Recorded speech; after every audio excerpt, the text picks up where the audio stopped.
So, Joe, one thing that people often say about Anime Sickos is that we have these sort of etymological earworms, or little slang terms that take over people's brains. And then Brain they start slugs. We say brain slugs.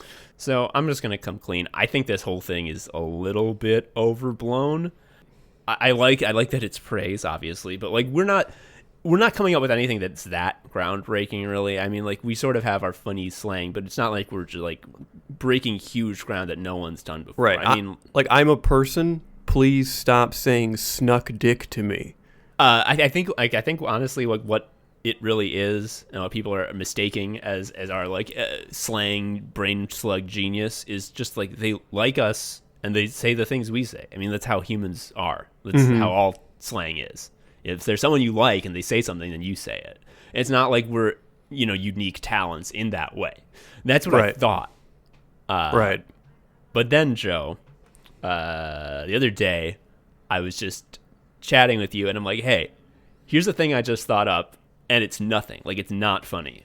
But I'm going to tell you it anyway. You just nod your last knee. And you were like, that sucks, buddy.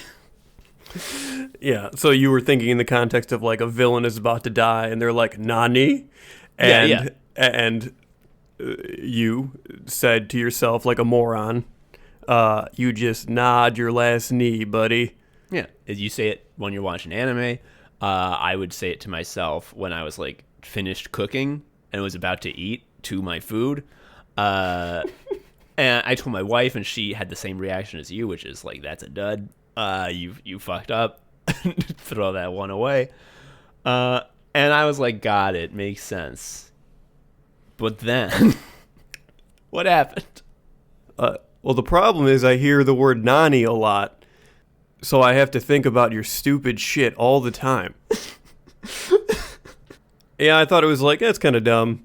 But then I started thinking about Jojo's Bizarre Adventure and how every time Joseph Joestar tricks someone, like that's basically what he says instead of like the explanation that he gives in the show. He just says, you just nod your last knee, and then they fucking blow up.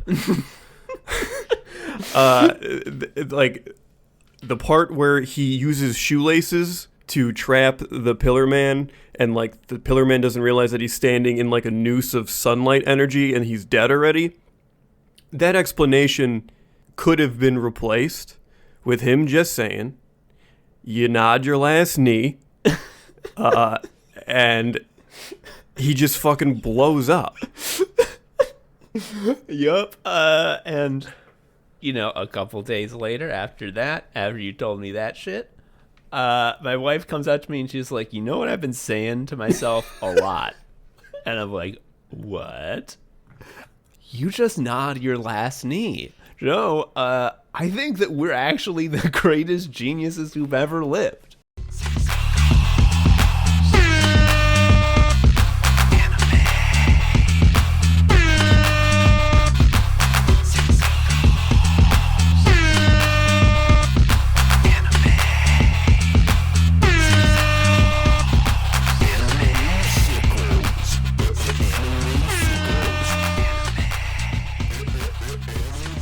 Hello, everybody, and welcome to Anime Sickos. It's a podcast for geniuses, and the only podcast where we look at the four pillars of modern misery, anime, gaming, posting, and jobs. I'm Tom, an anime sicko. I am Joe, an anime sicko. I did not do cocaine. I was just really excited. Because I know what this episode's going to be about, and it's going to be fun, so I'm hyped. But before we begin, we do have to address some big events, one of which is that there was a big fascist putsch in the capital, and it made us feel like shit. And I imagine you too. Yeah, that probably was rough on a lot of people, myself included. I'll be honest, I'll tell you what I've been doing a lot lately. I've been looking at my phone, and then I tug on my collar and go, yikes. I texted Joe the night of Wednesday, when the big fascism happened. Thank God for gaming. I'm a little worried because I have anxiety all the time. But when things are really bad, I get very calm. Mm-hmm. And folks, I am a samurai right now, which is not like good. Yeah. I am sensing a power spike of shit. I think what is happening.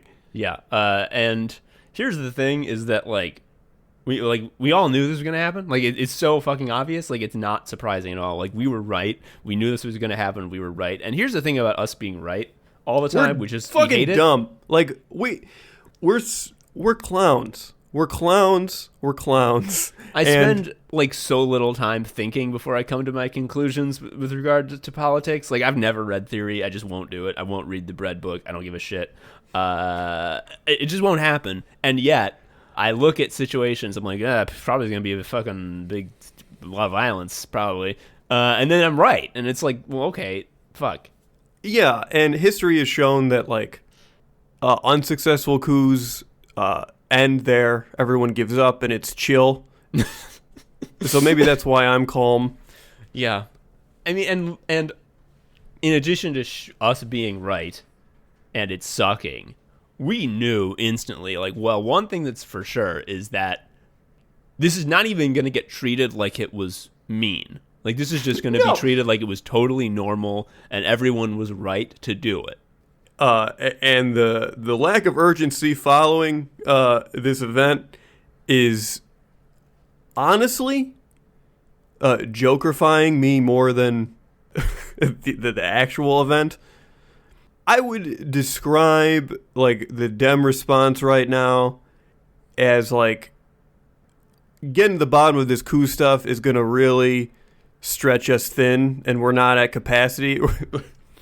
I mean, what it is like we got delivery, but they didn't include my milkshake. I really wanted it, but do I honestly want to get on the phone and like by the time the milkshake gets here, the rest of my food's gonna be cold. So like, do I even need the milkshake? I mean, I guess I paid for it. Maybe I'll get a refund for the milkshake. Except the milkshake was that a military power invaded the Capitol and held it for a time. And it was like easy. Yeah. The other problem that I'm dealing with this is that you might have like MSNBC parents, and the thing that also made like me sort of short circuit is like hearing that they were relieved that the cops weren't like more violent, and it's like, oh no. Yeah, no parent is capable of understanding that the cops can be bad, just like inherently bad people who did a bad thing on purpose for evil. Yeah, it's just like the cops were peaceful. This was the one time. This was the time where it would have been good if they were not, and it didn't happen. I was thinking to myself, like, what would it take? What would these people have to do to actually like get a swift response from the government? And my conclusion was, so we know that like all their computers were just out there ready to be tampered with.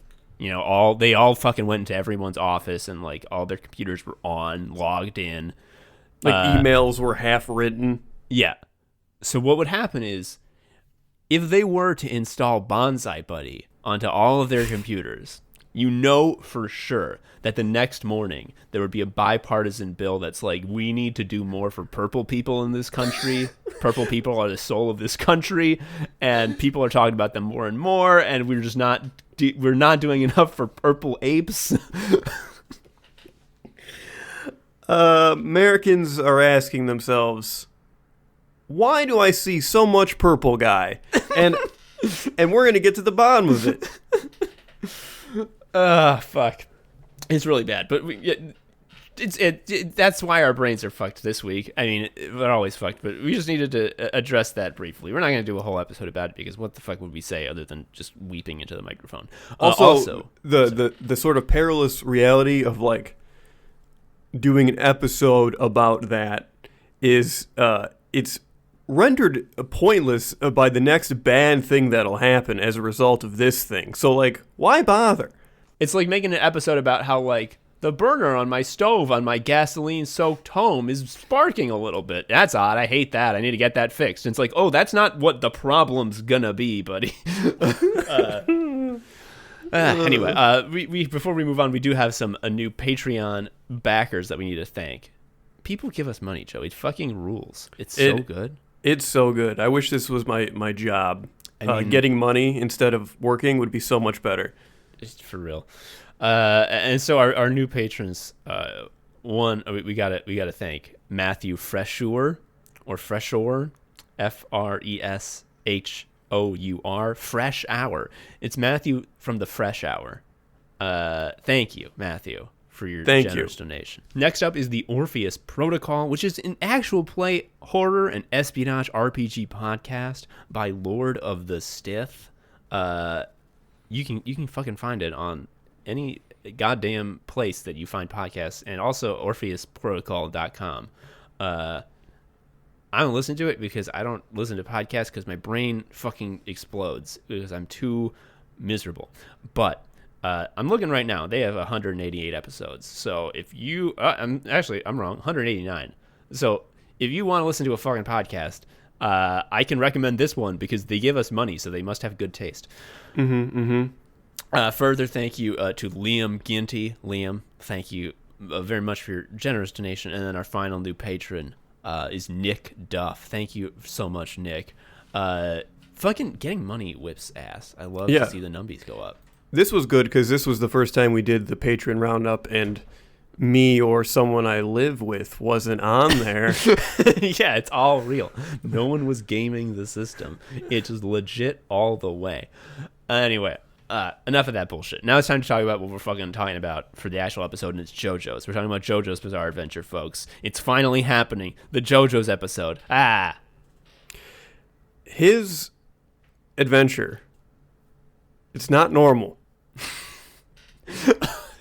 A lot of people, they notice something wacky going on in this show, and they're like, I can't believe it. Why is this happening? And I'm just like, I'm sorry, dude. This was promised from the beginning. Did you not notice the title? That we made this deal at the beginning that it was going to be bizarre, and you're shocked? Yeah. If your monocle drops out of your eye and into your martini glass because an ape can manifest a psychic ship and go through walls, it's clear you didn't read the cover. Yeah. The ape is also horny.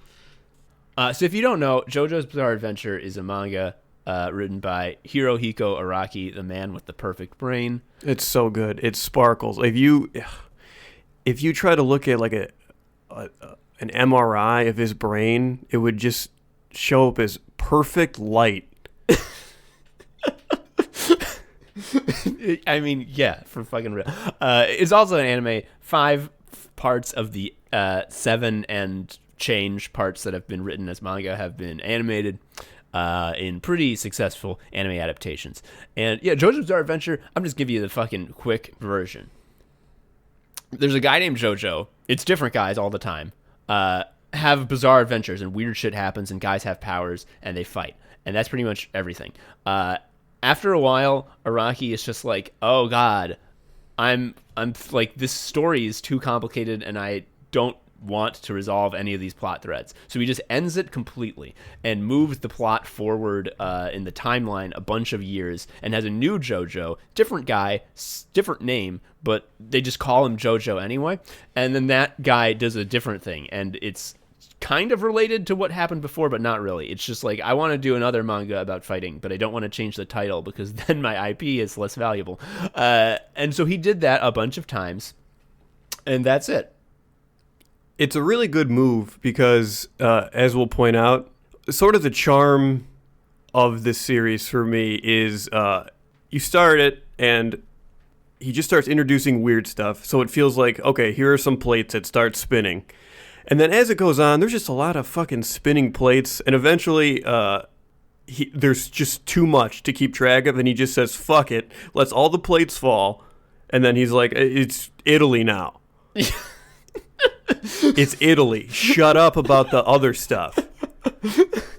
It's It's really good, dude. Like a lot of these classic shonen series, like the reason people like them, why is it? Maybe it's because of a really interesting premise, like or a really interesting setting. You know, like people really like the ninja world in Naruto, or maybe it's because like of a really cool character. Like people really like Goku, and they think he's like badass and kind of funny and likable.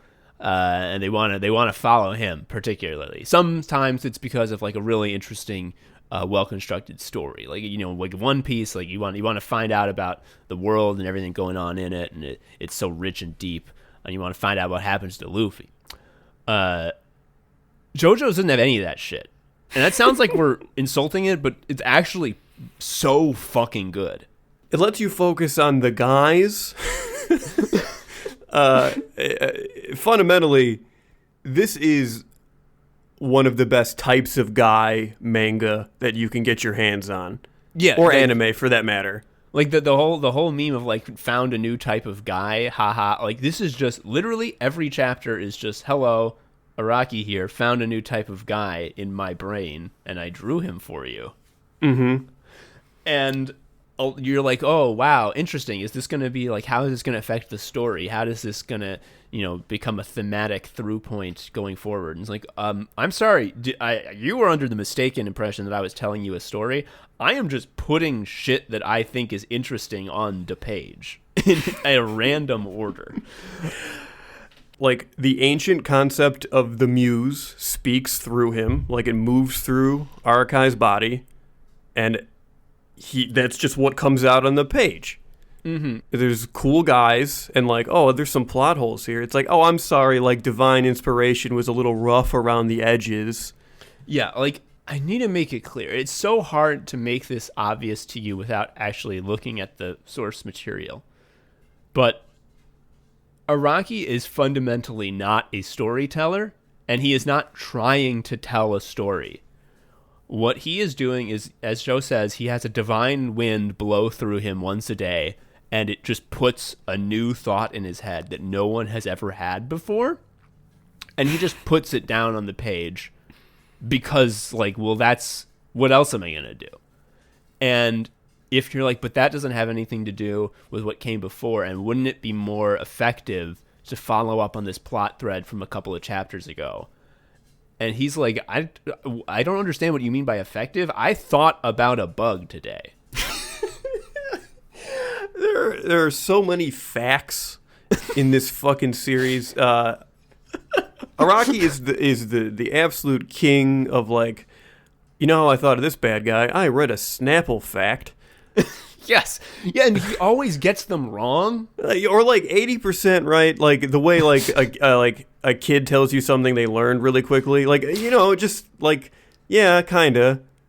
Like there's one that just kills me where it's they fight a bad guy who has powers that involve becoming zero gravity, and our heroes are floating in midair, and they piss themselves because in zero gravity you can't hold in your piss. Right. That's not true. Like we've had astronauts. They can hold in their piss. They still get to choose when to piss. Like I don't know where he got this from, but like he often will have like an omniscient narrator come in and like say science facts that explain what's going on, and they're never right. But it's like you can't get mad. The narrator authority is hysterical. It's as if God comes down and is like, in space, you can't stop pissing. It's incredible. And like this isn't like a dig on it. We're like, oh, he doesn't know how to execute on an idea. No, like this is fucking incredible. Yeah, like I gave you this example the other day, Joe, but I'm going to say it again. I took a lot of film classes in college because I was an idiot, and I thought it would be fun to watch movies during school. It was the dumbest mistake I ever made, worse than being an English major. But one thing that we had to do is we had to read a lot of academic texts about film from like the very beginning of like when film was invented. And so like these guys are talking with like awe in their voices and hushed tones about stuff that is so fucking elementary to any like child who's watched TV.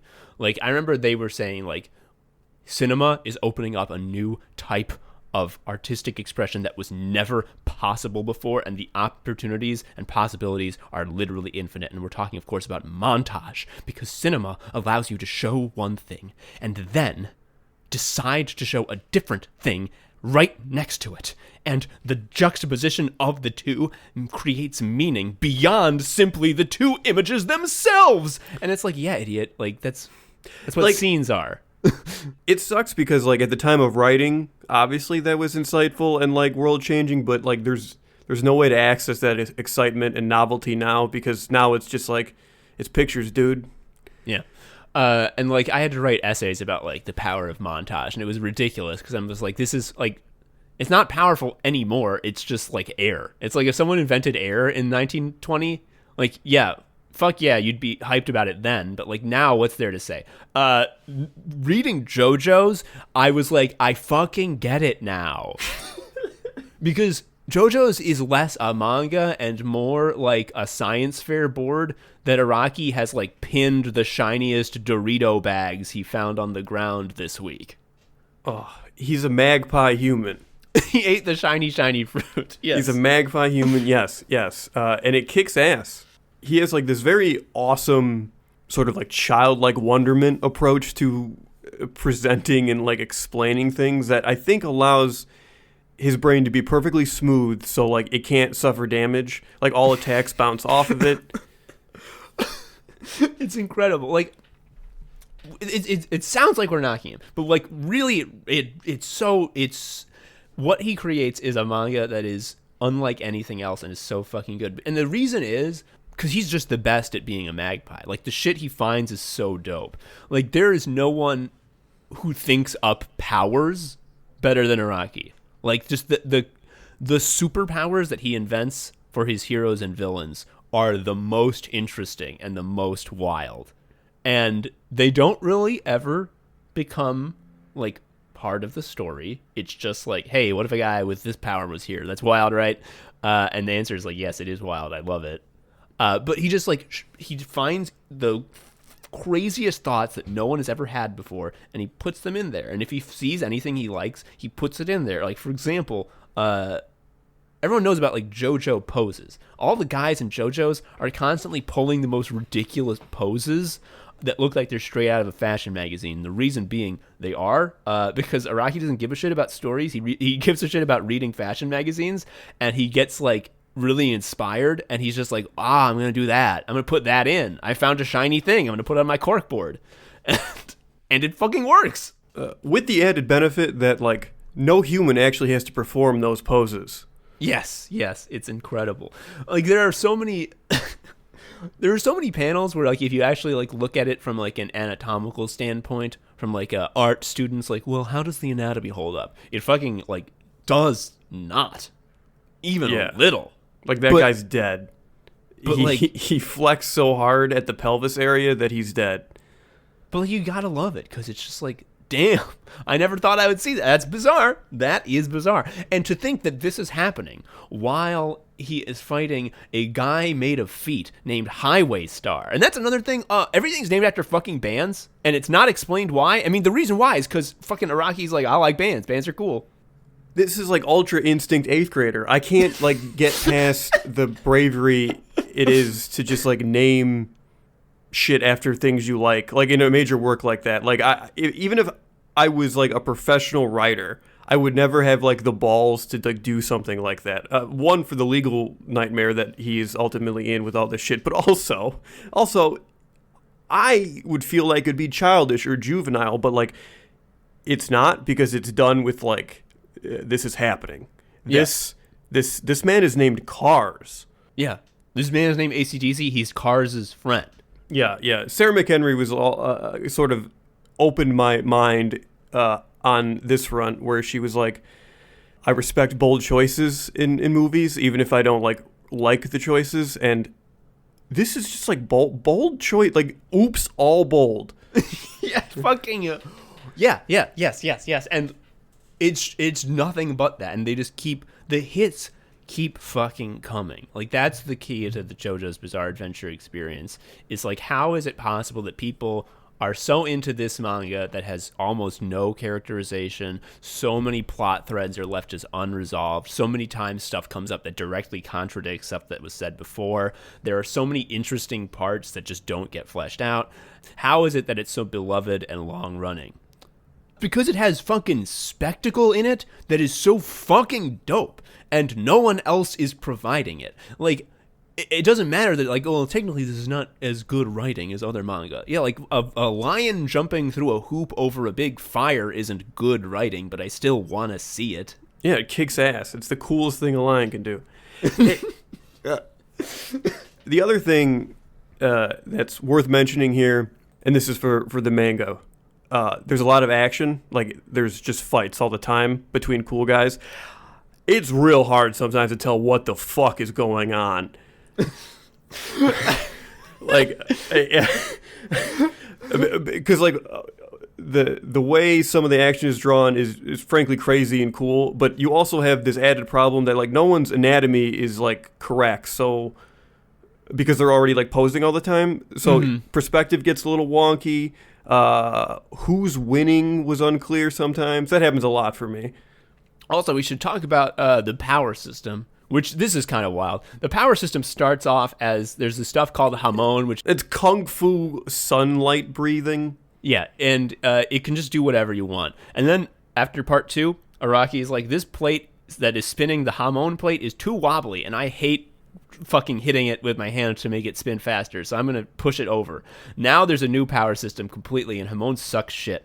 The new power system is stands, which are these you probably know, but they're ghosts. They're physical ghosts that appear next to you and have ridiculous powers.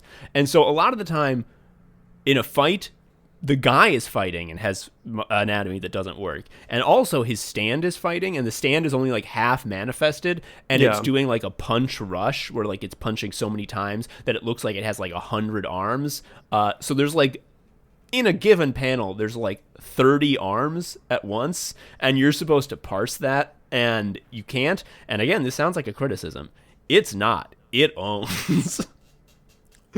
Where else have you seen that many arms? It has, like, the spectacle quality where, like, normally when I see stuff I don't understand, I'm like, well, I'm dumb, I'm moving on, I don't care. But, like, this makes me want to stop and figure out, like, who is hitting who? Like, what is the logic being depicted here? Like, actually, let me not speed read. Because I honestly, I do that a lot with manga because, like, there's a fucking lot of it. So in order to get through it, sometimes you kind of read fast. I will admit, my eyes will sometimes skim over, like, what are probably cool, impressive, like, fights or, like, things or just cool art. I don't do that shit with JoJo's because, like, I might miss something that, like, won't add to the story, but, like, I will never have seen it before. Mm-hmm. So let's take a moment to just talk about what we mean by the weakness of the storytelling. Tom and I, when we were planning for this, we were like, there is so much shit that happens in all these seasons, and they're all, like, not really connected. How do we summarize it? And then we, like, realized with stunning clarity that the stories are really, really stupid and simple and actually don't fucking matter. Yeah. I did in a newsletter a thing about one thing I really like in media is when they just say, like, oh, guys are just like that. That person is just like that. Like, there isn't, like, a big lore explanation for, like, why is this person so strange? It's like, they're just like that.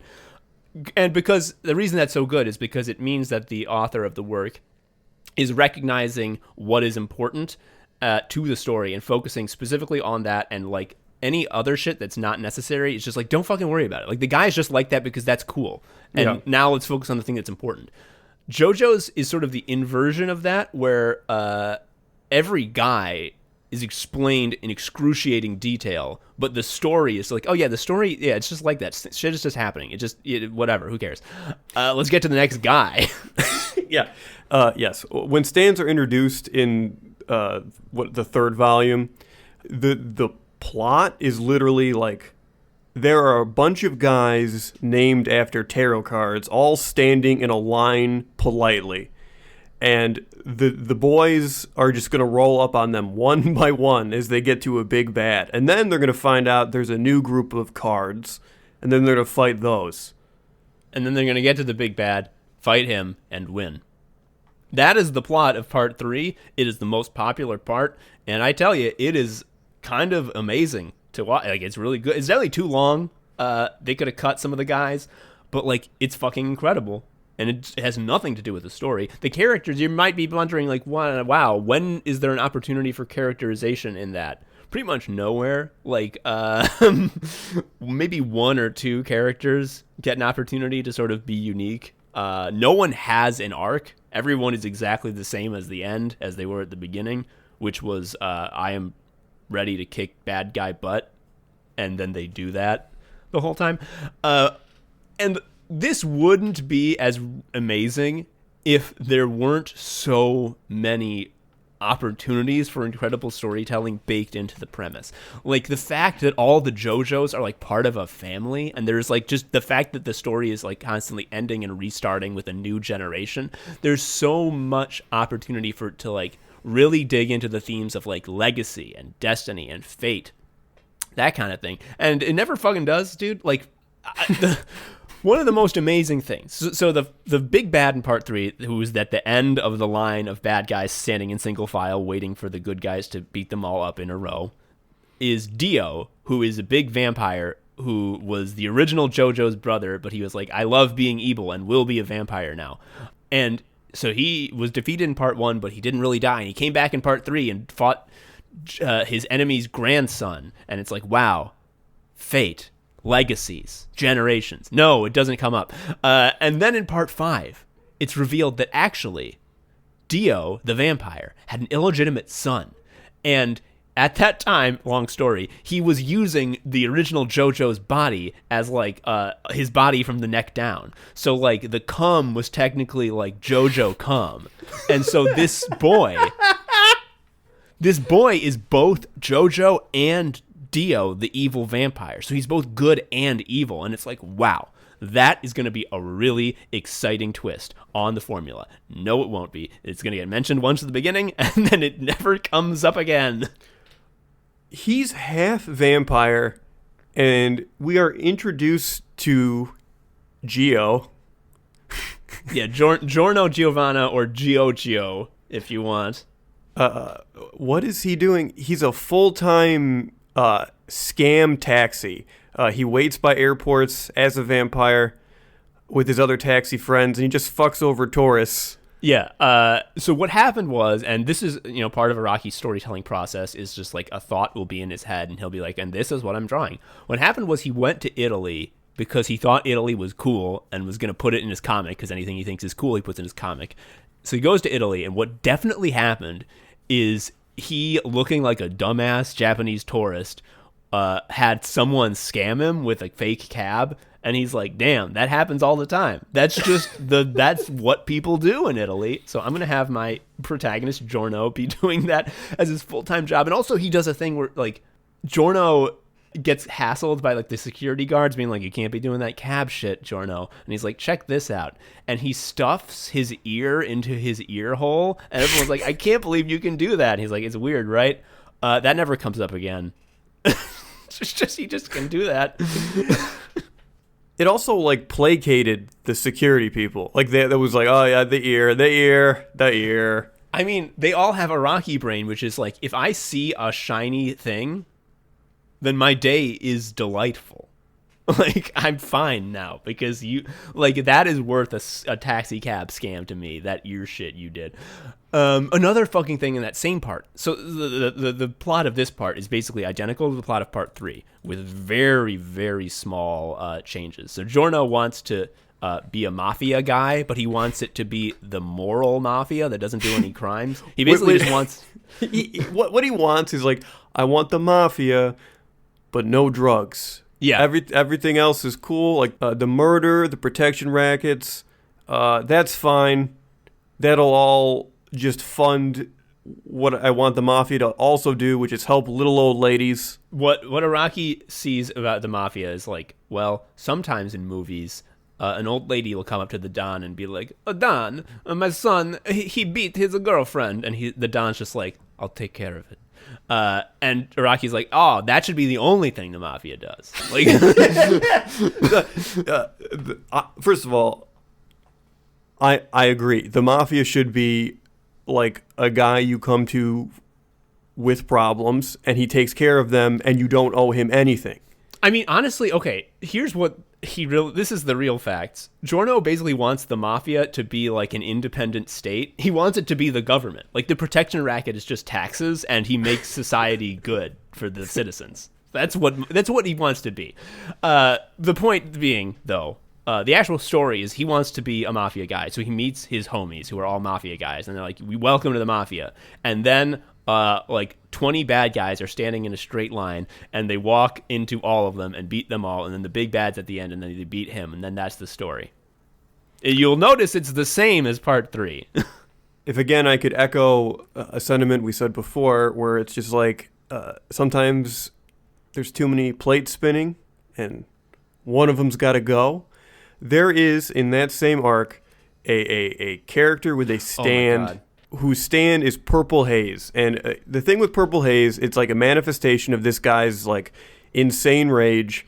Normally with stands, you can control them. Like, you can control your stand. It's your punching, sexy robot friend that does what you tell it to do. It's basically described as like, don't think of it as separate from you. It's in the same way, like, can I control my arm? Like, well, yeah, because your arm is you. Your stand is you. You can control your stand. Exactly.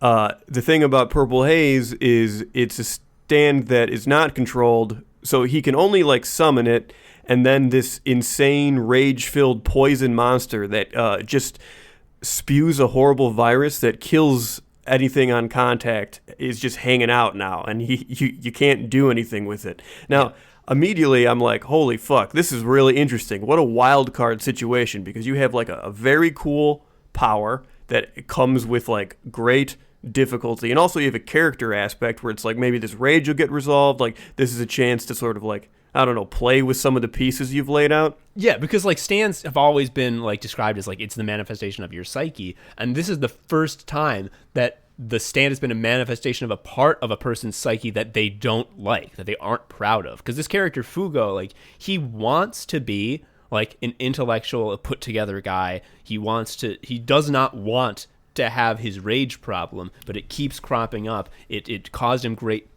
pain in his past, and on the fucking 10 seconds of characterization that these characters get, he did allow it to slip out, and it caused him great shame. Yeah, the short little vignette is he was at Italy College, and then he went sicko mode on a professor. Yeah, and they're like, you got to go to the dump now, and he's like, I can't believe I'm in the dump. And then he's like, and then the mafia guy is like, join the mafia. I'll give you a crazy suit with a bunch of holes in it for fashion. And he's like, damn, I love it. So it's like, damn, okay, this is incredible. It's a stand that the stand user actively resents because it represents a part of him that he's ashamed of, and also, like you say, like it's an ultimate destructive weapon that they hate using. And like when it gets summoned, Giorno doesn't know what Fugo's stand is, and everyone else on the team is like, oh my god, Giorno, we have to leave now. And they're like, why? Why do we have to leave? And it's like, because Purple Haze has been summoned. And it's like, holy shit, this is such a cool dynamic. So what happens with that, Joe? After that first fight where Purple Haze shows up, what happens? So that fight is cool. Purple Haze does not show up again. Not even mentioned. Not even mentioned.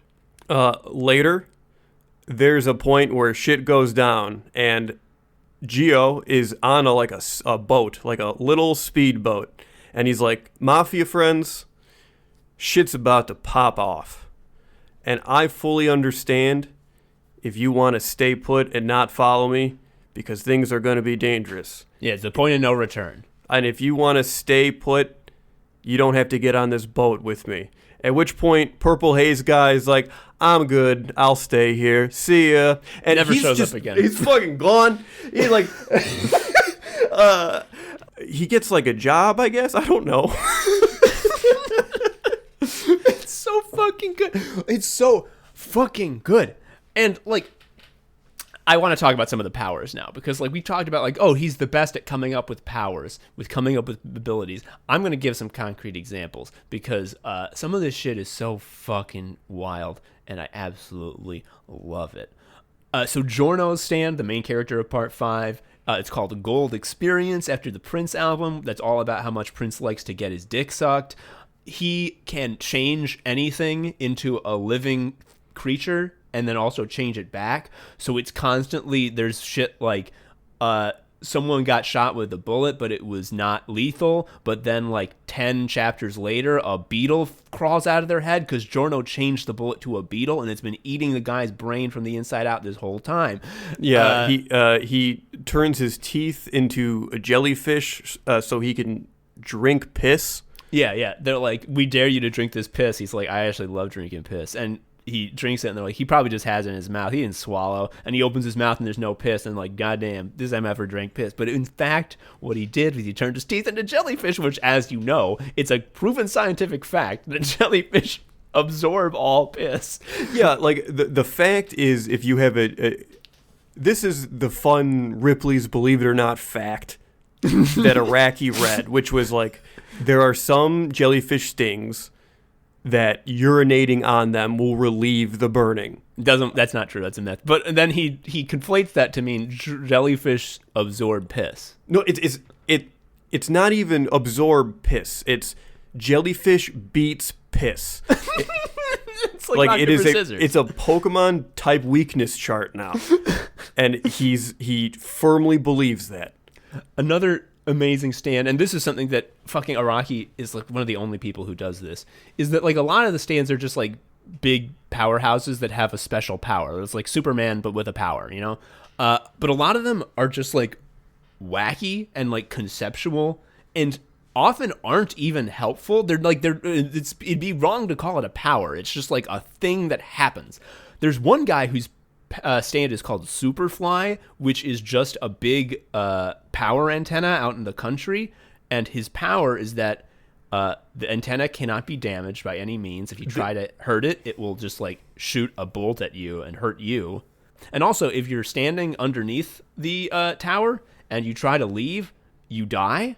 So this is just a guy who lives under this tower and can't leave. This fucking blew my mind, because the guy can't leave because he's stuck under the hell tower. So they also show him like, this is him using his piss to like do irrigation farming so he can live off turnips under the tower. It's insane. Also, this is another example of like Araki is just writing this story and like, I had an idea, here it is, this is it, enjoy, because like there's no reason for the heroes to interact with this guy. Like, there's a whole multi-chapter fight with him where he's trying to trick them to stand under the tower instead of him, because if there's another person under the tower, one person can leave. There always has to be one person under the tower. And so there's this big fight. And, like, they don't have to do anything with him. Like, he's not a villain, and he's obviously not causing any trouble because he can't fucking leave. He's trapped. They just see, they're like, isn't there a guy under there? That's weird. And they go and talk to him. Araki is very good at coming up with dope villain stands. Not Dio's. Dio's was boring. The first one anyway. But the one that fucking whips is Killer Queen, which is the bad guy's power, Kira, in the fourth season, which is, well, he can put like a bomb on stuff that's invisible, so when you touch it, you just fucking explode. Yeah. Killer Queen, to be clear, takes the form of a sexy nude cat. And also Kira, the guy who has this stand, is David Bowie. He is drawn to look exactly like David Bowie on purpose, and it fucking whips. So his power whips ass because like it's not even really an explosion, because like explosions have shrapnel and like leave matter behind. It's like total matter erasure. Yeah, you like get deleted with a poof. Yeah, but it also is like a fiery poof, and there's a bang sound. And so, yeah, when Killer Queen is around, basically anything that you touch could have been made a bomb, and touching it activates it. Yes, like every single Killer Queen encounter is the floor is lava. Also, everything is the floor. Yeah. It's just very fun and like suspenseful. Also, this Killer Queen is a great example of how the rules of stands are not real. Like, when stands are introduced, there's like, well, stands are ghosts that stand next to you. That's why they're called stands. And they can't really go very far away from you, and they have a special power, and that's it. Yeah, he spent a lot of time like explaining like remote stands can be used at further distances, but they're much weaker, whereas like a stand that has to be used close to you is stronger. And like he realizes that sucks because you got to follow rules now. Yeah, that means that sometimes he might have an idea, and then his rules will be like, actually, you can't have that idea. Fuck that. So, in addition to Killer Queen being the strongest close-range stand, and also being sort of an infinite range stand because he can just set things to be bombs that explode on contact and then leave, it also has like a second stand. So sometimes stands are two stands, where he shoots out a little Hot Wheels car that just sort of like rolls around and says like boom, boom, and like talks from a little skull. And if it gets onto a guy, it blows you up. And he doesn't even need to be around for that because it's just automatic. Yeah, it's also heat-seeking, which is like a fun twist later, but like it's also notably indestructible. Mm-hmm. Like the little Hot Wheels car cannot be destroyed. Like it gets pushed into the ground with the gravity of the planet crushing it, and its little wheels still go. Yeah, but it's ridiculous because like the rules of stands say if you damage a stand, the user is damaged in the same way. If you cut a stand's arm off, the guy's arm is just going to pop off automatically because it's the same. That's just not true for this. It's because it's indestructible. Nothing can damage it at all. It's ridiculous. And I want to talk also about like the part 5 villain's stand. This is one of the coolest power sets of any fucking character from fiction ever. And it also at the same time illustrates how this motherfucker doesn't give a shit about the story. He cares about just putting spectacle onto page. So the part 5 villain stand is called King Crimson, which looks so fucking cool. That's the coolest design stand, I believe. Yeah, he's this buff, weird red man who sort of has like this crisscross pattern over him. And then the face is this hideous like grimace of absolute insanity with these perfectly round, beady eyes. And then on his forehead is a second face that looks like a smaller version of his face. And when the power's explained, which it's difficult to explain it well when you're doing fan translations of a manga, it's fucking badass. And here's what it is. The little face on King Crimson is a substand that has the power to see the next 10 seconds of the future. Then the main King Crimson ability is it can just skip the next 10 seconds of time, such that everyone in the world behaves as they were preordained to behave in those 10 seconds by the substand that sees the future, but they are not aware of what they did. It's very similar to in Futurama, that episode where there's fucking time skips that go forward, where everyone acts the same but forgets what they did. However, King Crimson is not bound by this time skip, so the 10 seconds that are elapsing to it are normal. So basically, at any time, he can just turn on no-clip mode, and he knows exactly where everyone's going to be and going to do. So he can just walk behind you because he knows, like, well, this guy's going to walk this way for the next 10 seconds. I'm going to walk behind them. And then when time starts again, he fucking karate chops you and rips you in half with one hit. Mm-hmm. So this is so fucking badass. And once the Mafia guys understand what they're up against, they're rightfully absolutely terrified and have no idea how they could possibly defeat it. Because any attack that's thrown at it, he's just going to use the time skip and avoid it and kill you.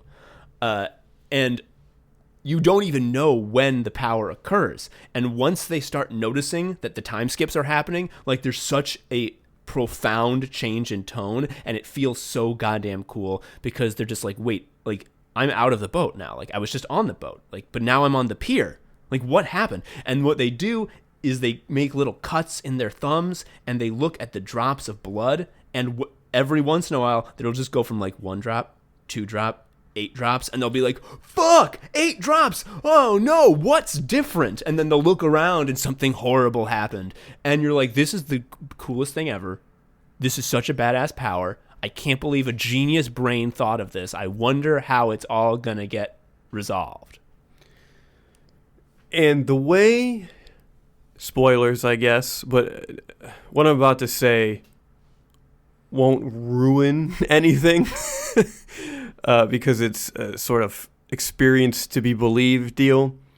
The way King Crimson is defeated is that Geo sticks an arrow in himself, which awakens his stand's superpower, which, Tom, feel free to correct me here, but it allows him to control the nature of all things so well that he is able to remove intent from a living organism the second before they intend to do a thing.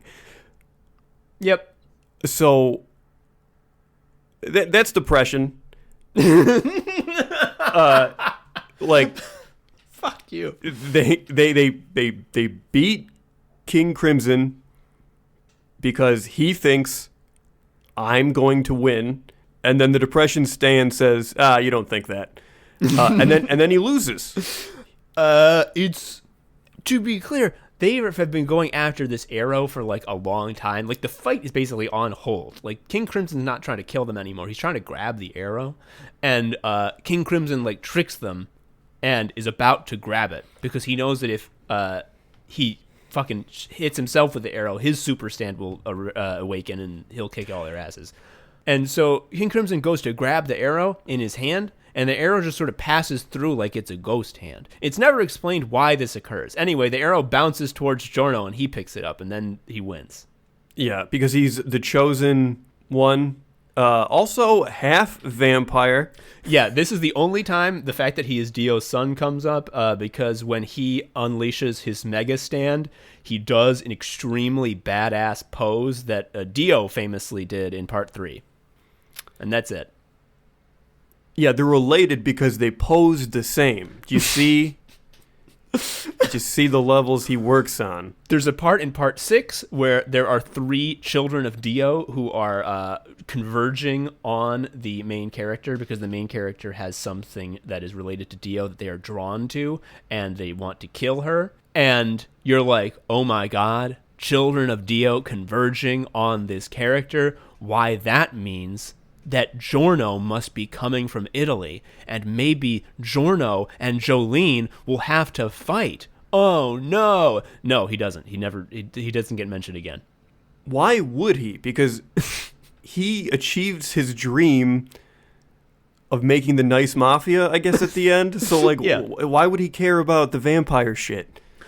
I don't know. Also, we didn't mention that the user of King Crimson is actually 2 guys that are one guy. All right, I didn't want to chime in here because I was worried about introducing too many like plot details that would muddy the analysis. However, Araki's not. So all this crazy showdown that Tom is describing with the arrow.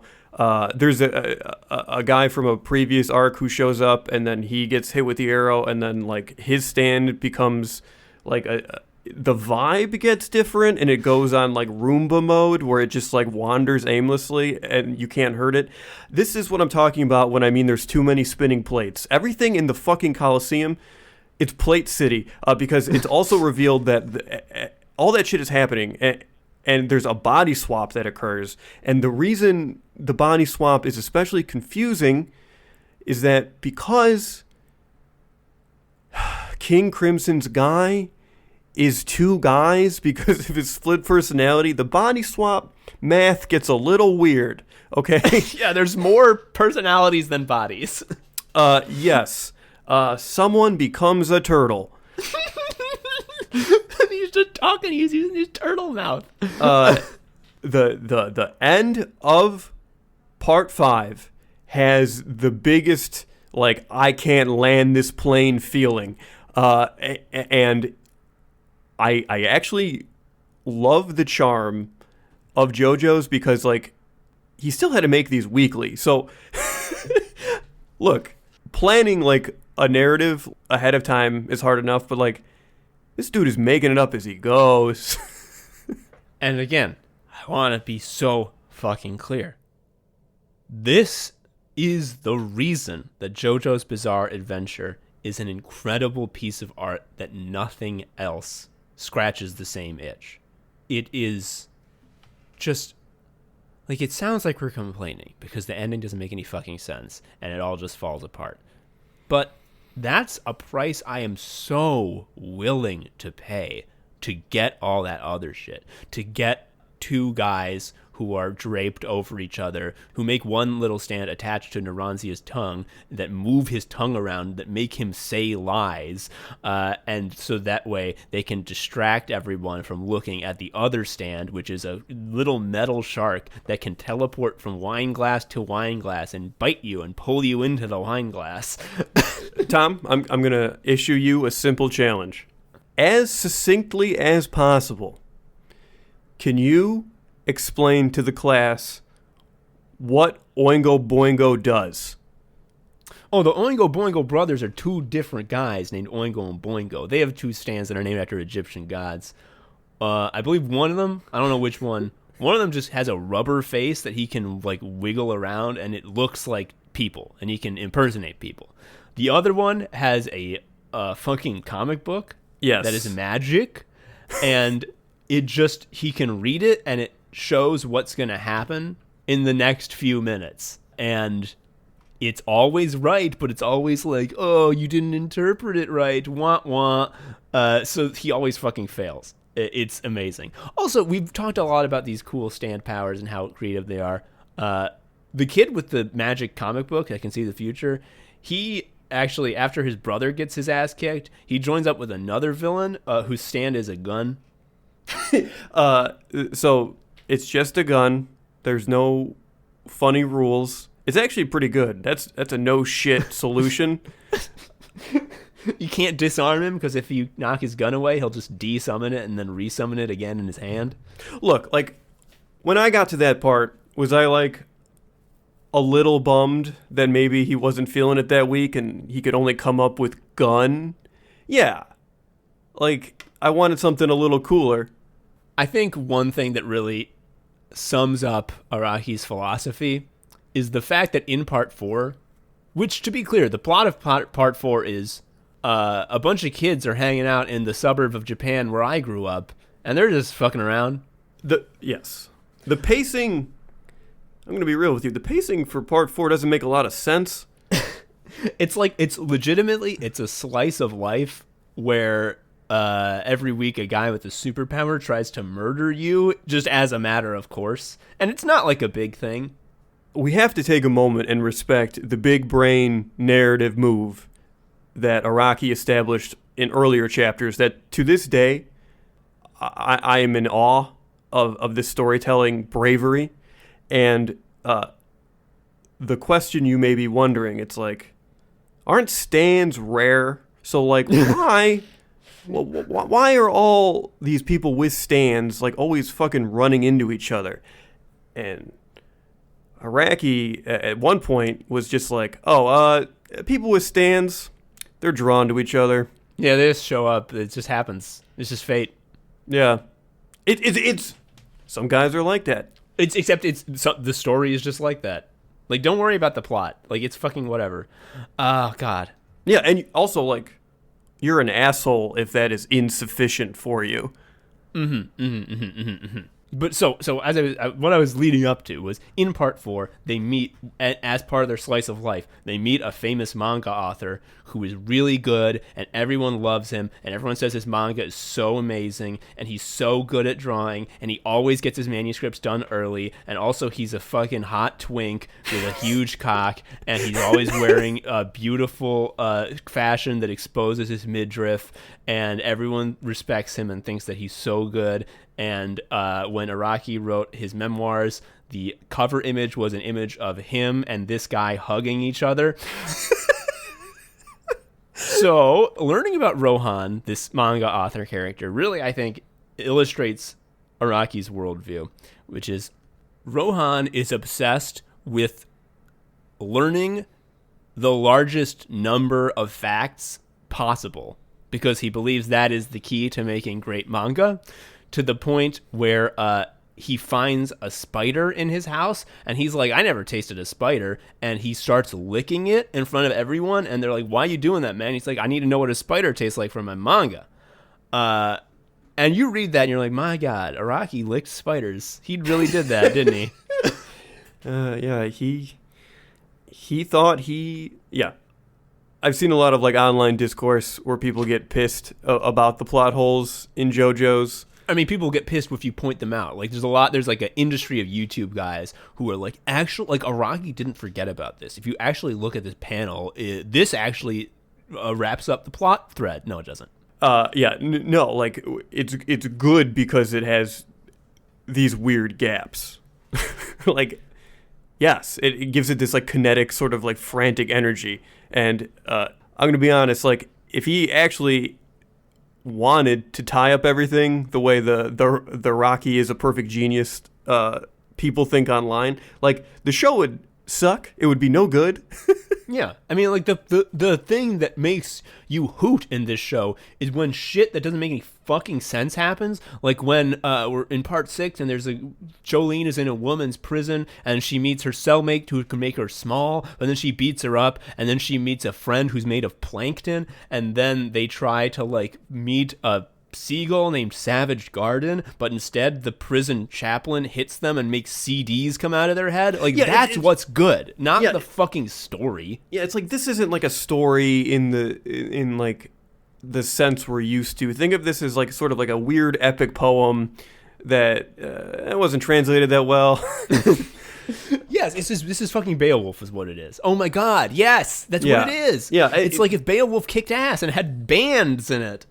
Yes. When I would tutor also, like, ninth graders always had trouble with like the Odyssey and the Iliad because like it doesn't make a lot of sense because like you're used to characters having motivations like from like what we associate with like what a character wants in like a TV show or a movie, and like you don't really get that with the Iliad. It's just like a guy doing stuff. And he fights a Cyclops. Oh, he decides that he's upset that his wife is now seeking suitors, like, despite being gone for 20 years. Like, there's no like incoherent logic there because it's like not made for the modern brain. It's a stupid poem. It is made for like every day. Some people would go to Homer and be like, "Hey, what happened to Odysseus this week?" And he's like, "The fucking, I don't know. What was it? I thought about Cyclopses this week." So yes, and that's what JoJo's is. Yeah. It's that. It's the visual version of this. Mm-hmm. And it's just, yes. It's just, do you want to see something wild? Yeah. Like, well, here's just a lot of them in a row. Like, to the point where part 6 has a lot of wild stuff, and it's like really good, and it kicks ass. But like, it's been out for, I don't know, like over a decade now. It's been finished. There still isn't a like agreed upon, like, this is definitely correct explanation of what happens at the end. And this is a comic book where you can see the panels of what's happening all the time. It's visual, but still, like, it doesn't make any fucking sense. But like, who cares? Who cares? I got to see someone be in zero gravity and piss in that part, so I fucking ding. I got my money's worth from reading that shit. Yeah, you should go into this, if you're going to read the comic, with like the same way you would watch a music video that's on mute. You're just like accepting visual images at a rhythm you don't hear. Yeah, like watching JoJo's is like putting on like epic fail compilation 25 minutes and just like watching that and just like guys getting their balls crunched on a railing trying to grind and just like shit like that. That's it. Yeah. One thing you may have heard about JoJo's Bizarre Adventure, a lot of people call it like, oh, it's like the gayest anime. It's the most queer one. And you'd be forgiven for thinking that because, like, there are a ton of beautiful men and, like, 2 women. All of the beautiful men are wearing mesh shirts and midriff bearing shirts and have their titties out. Also, And- like a stand is a robot version of you that you can like spoon. Like they're always touching and draped over each other.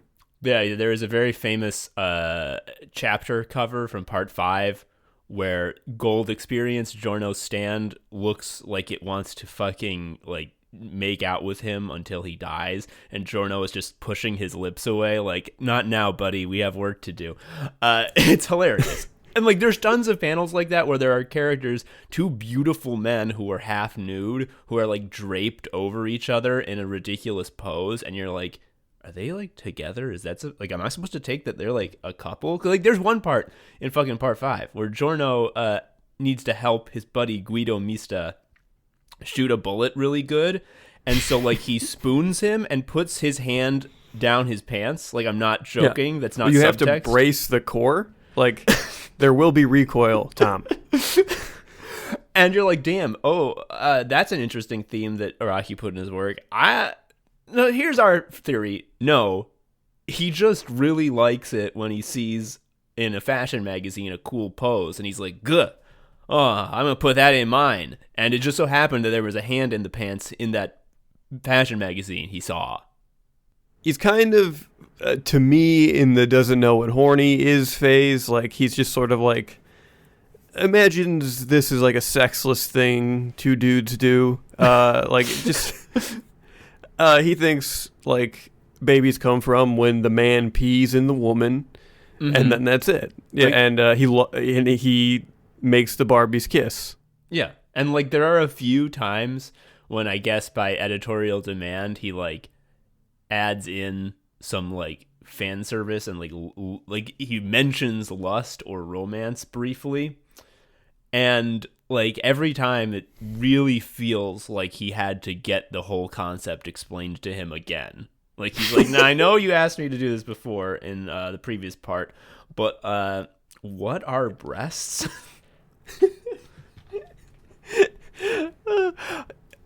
I am drawn to the image of that like Spider-Woman cover that everyone lampoons as like, this is the most ridiculous, obviously, male gaze cover you could imagine, and that's like every other page, but dudes in JoJo's. It's wonderful, and like it is very clear when you read that the information that's actually being intended to go in your brain is not like these dudes are sexy and in love. It is, in fact, I, Araki, would love it if I could quit this shitty comic book job and just design clothing. And the problem with that is the clothes he designs can't be worn by people with like real tendons. Yeah. Like there is no body perfect enough for like a JoJo outfit in like the third dimension. Yeah, like the world of JoJo's, the fashion of JoJo's that he designs. And like one of the things that's is most impressive about the fucking series is how incredibly cool the outfits are. They presuppose a world where every single person is a marble statue that he saw in a big book of sexual statues when he was looking for references, which is not the fucking case. Like he has gotten commissioned by like Gucci, like real fucking Italian fashion houses that he's obsessed with, to like draw their new collection of clothing on his JoJo characters. And I've seen the art he's done for them, and then side by side with the actual model wearing that same clothing on like the catwalk, real life looks like shit, dude. It's garbage. Like Fugo's suit is just full of paper punch holes. Yeah. There is no way you can put that on a human being and make it look like anything resembling like intentional. Like if you see a person with a suit like that, it's like they clearly almost died. I don't know what the machine was that almost killed them, but something happened. And if it wasn't an industrial accident, you don't look at them and say, "Damn, what a cool badass mafia man." You're like, you're going for something like Matthew Lesko type shit, right? Like that's what you're trying to do, right? Yeah, absolutely. But the thing is, like on the page, having holes in your suit like an asshole is the coolest thing you can do. Yeah, we do need to move on to this from this point, but I do want to say, I would hate for the episode to be done and this not get spoken aloud. So Guido Mista, the guy that Giorno is always putting his hand in the pants of, is an Italian man whose stand is 6 little imps who kick bullets around like soccer balls after Mista shoots them out of his gun, and they go, Mista, there's a problem, Mista. And based on screen time... Yeah, that's the main character. They're the main character. Yeah, like, there's a point where they all have to eat salami. He has to feed the bullet imps like a nice little collection of cured meats, otherwise their accuracy goes down. I think so. Giorno is like, why are you feeding them? And he says, and I'm not kidding, I'm pretty sure this is like the close to verbatim, if I miss their lunch, they get cranky. All right. So I want to move on, and as sort of we've put a lot of theories forward that you may not be like, how do you know? How do you know that Araki is like this? How do you know that this is who he is? And yeah, what his philosophy are you is? goofing? Are you goofing about the baby brain? Are you just projecting a baby brain onto him because we have baby brains?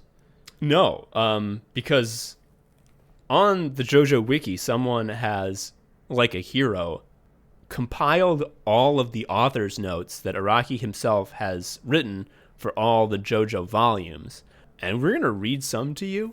And I think the killer, the one that really just like makes everything we said provably true. It is important to keep the mentality of a beginner, whatever the field. Everything seems new for a beginner. He respects his predecessors and goes straight to his objective. This is the ideal state of mind. He's right. Like, you should never understand anything beyond the level of depth that a Guinness Book of World Records has. If you see something that's cool, go straight to the objective. Just put it in. It doesn't fucking matter what the setup is. Just put it in there. Put it in the movie. Put it in the show.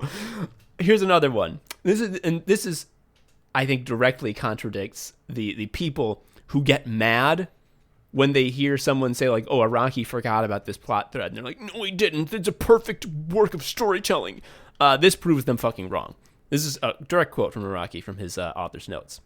I could stay depressed about my bad memory, but that's a negative way to live. Let's look on the bright side and list the advantages of having a bad memory. 1, you can reread a book and see a movie over and over and enjoy it just as much as the first time. 2, if you make an inconvenient promise, you can pretend that you forgot about it and still be forgiven. Inconvenient promise here means, like, have a flashback in part 4 where someone who looks exactly like grown-up Josuke saves baby Josuke's life. Time travel, maybe? No, it never comes up again. And part 3, this is the most important thing. You can keep coming up with ideas without being held back by convictions or the past. Which is to say, if something in your story contradicts what you're about to put in it, who cares? Correct for him. Yeah. Correct. It fucking works. We got to do the top 5 toys. Oh yeah. Okay, so this, you know, from Venture Brothers, if you watch that, you know that at one point Dean finds Colonel Gentleman's journal. This is such a stupid joke. I love it. Colonel Gentleman's the guy who sounds like Sean Connery, and his journal has fucking, like, the top 5 toys Colonel Gentleman wants, and they're like, this is an insane person's journal. So, that said, here's an author's note from Hirohiko Araki. Here's my top 5 of my favorite toys. Number 1. Phosphorescent skeleton. That's the top one. Nothing beats a phosphorescent skeleton for him. Joe, what's number 2? Bouncing ball. And he added the following information. This piece of rubber took me into a science fiction universe. This man has the ideal brain. He is the perfect mind. And he is such a fucking genius. Number 3. Resident Evil. Yeah, he clarifies PlayStation. Yeah, he further adds, it's so great. Number 4 and 5 aren't as funny, but you get the gist. Fuck. And here's another one which gives further evidence to our belief that the way he writes is simply to fill his head with a large number of discrete facts and then just list them in manga form. Basically treat the manga as like a container that holds his pretty baubles that he learned from his brain. So, quote from Araki.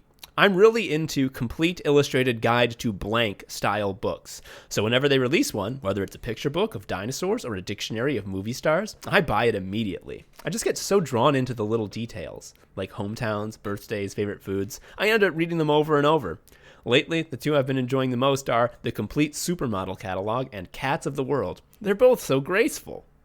So when he says he's drawn into the little details, that actually means he will read a fact about Tulsa, Oklahoma, and he will figure out a way to turn that into a scary guy. And it will be wrong. He will misremember it but because it's like, he's a mangaka and doesn't have time. It's like 60% right. It's like old wives' tale territory. There's one... Okay. So there's this one guy in part 6 whose power is the power of rods. And what that is apparently there is a completely debunked cryptozoological belief that there are these tiny little flying insects called rods that are rod-shaped, and they're so fast that they can't be seen by the human eye or even the highest shutter speed camera ever made. They're that fast, and they cause strange phenomena. Anyway, it's fucking bullshit. So obviously Araki read this once and said that's real, and makes a whole guy whose power is that he can control rods. Where did he find the rod information? I don't know, dude. Some fucking book he found at the store. Probably like complete guide to shit that's not true, and like he didn't look at the cover hard enough. There's straight up an alien in the suburbs in season 4, a real bona fide alien who says, I'm from another planet. I love to be here on Earth, which is notably not my home. And they just go on a fun adventure. It's so fucking good. Josuke, the main character, meets this alien. The alien's like, hey, just so you know, I have a magical power. You may call it a stand ability, where I can shapeshift into anything at all. And Josuke is like, damn, that's wild. You know what I thought of, actually, that we should do is...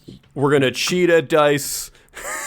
We're going to go to Rohan's house. I hate Rohan. He's such a bitch. And we're going to cheat at dice and steal from him. And what happens is... the alien doesn't understand how to cheat, so he's just he shapeshifts into dice, but he's coming up all 6s every time. And Josuke is like, "Oh shit, this looks so obviously like cheating. Stop, dude!" But he doesn't understand subtlety yet. And Rohan is like, "You're definitely fucking cheating. So I'm gonna light my house on fire." So no. And a house fire starts, and he was like, I am so dedicated to finding out how you're trying to fuck me with these fake dice that I will let my home burn. Let my home burn, which will cost me hundreds of thousands of dollars, which I would rather let happen than you scam me out of like $50 on a dice game. Because, and here's the reason why, Josuke, fuck you. Look, Araki is not great at like realistic character motivations ever, but this thing Josuke has where he's like a shitty teen that has to fuck with the manga artist is really endearing. For real, it's so good. Like, they become, like, allies, like, they work together, but, like, they never become friends, which I love. Like, he's always like, Rohan kind of sucks shit. And Rohan's always like, that Josuke kid is a piece of shit. I don't like talking to him. Sojo. We've said our piece on JoJo's. It's so wild, it's so wacky. It's barely a story. It's just a big pile of shiny things that Araki found in the trash. Right? That's a succinct way to put it. Now here's the thing. In part 7 of JoJo's Bizarre Adventure, he moves from Shonen Jump, a weekly magazine where he has to come up with a chapter every week. And he did part 7, Steel Ball Run, in a monthly magazine where he got an entire month to draw a chapter. And Joe, we've been uncharitable to Rocky because actually he's fucking great at telling stories and themes and characterization and character development. It's just that before he had hell time and couldn't do it because you had to do a fucking chapter every week. He just couldn't do it. His brain wasn't allowed. Do you lay in bed at night thinking about how good the previous chapters would be if he had months instead of weeks? Dude, if he could make King Crimson fight in a way that actually was satisfying, where like they had to use their brain to defeat this unstoppable power instead of like, anyway, Giorno got hit with an arrow that made him have the instant win button. Yeah, dude, yes, that would be the thing I want more than anything. Right, like if we get a time machine, we're going to the year 2000, we're setting up a monthly Patreon for this guy so he can draw at his own pace. Of course, his own pace being monthly releases. I need to see those boys pose.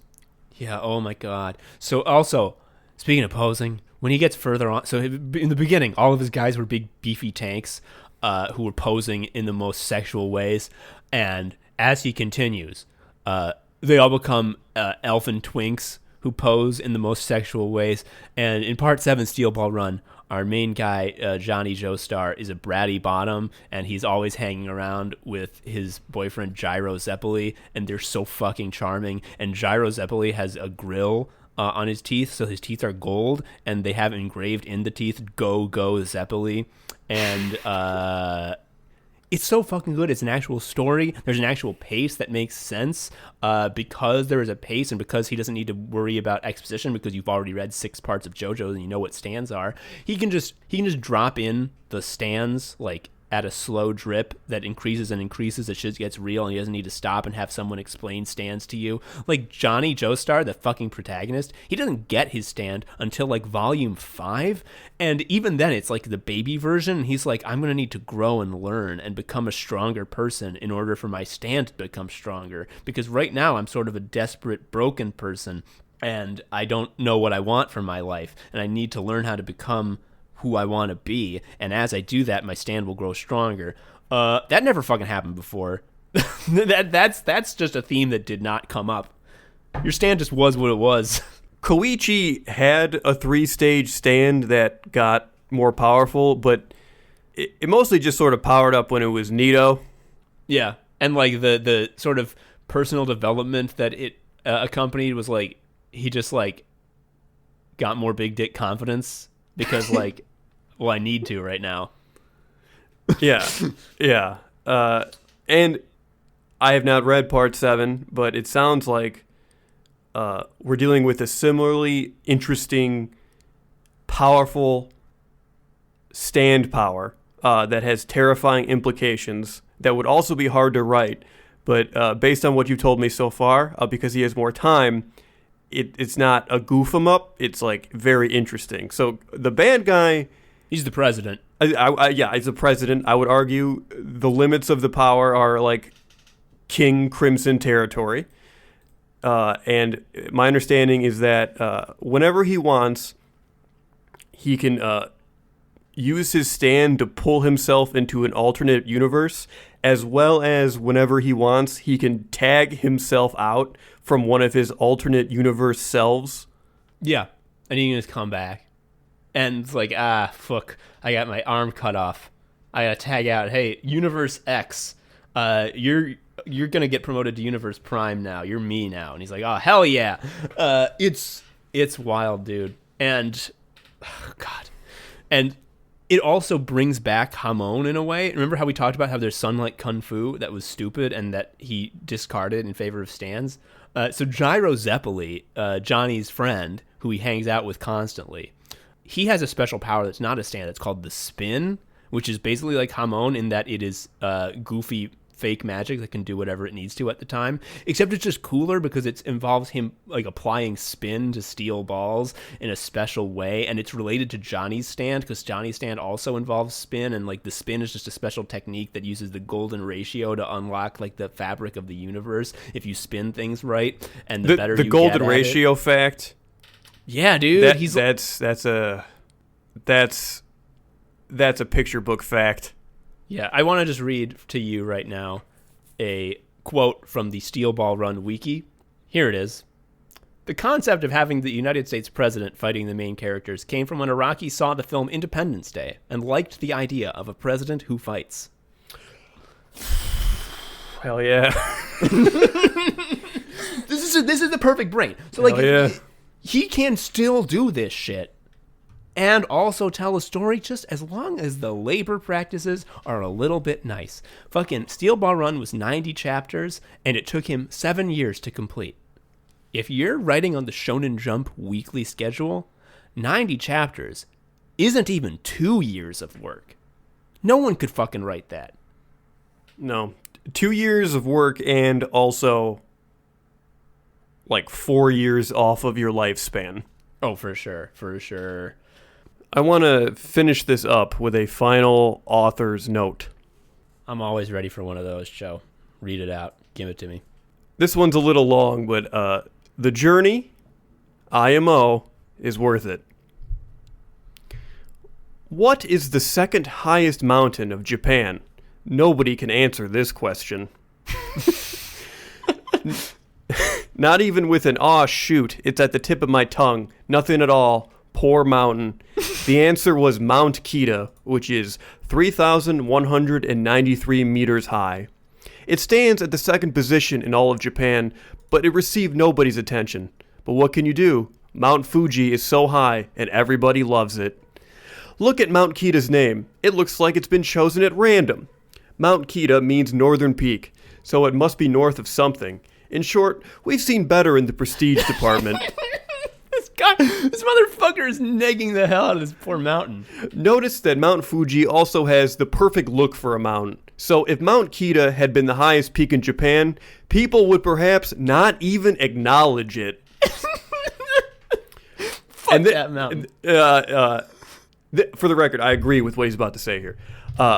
Or worse, people would even have a grudge against it and even destroy it to take it down a notch. This man has the perfect brain. No one else has ever come close. Like, his perception of how you destroy a mountain is like you put a bundle of TNT at the base, and then you run away and you hide behind a tree and you push down the plunger.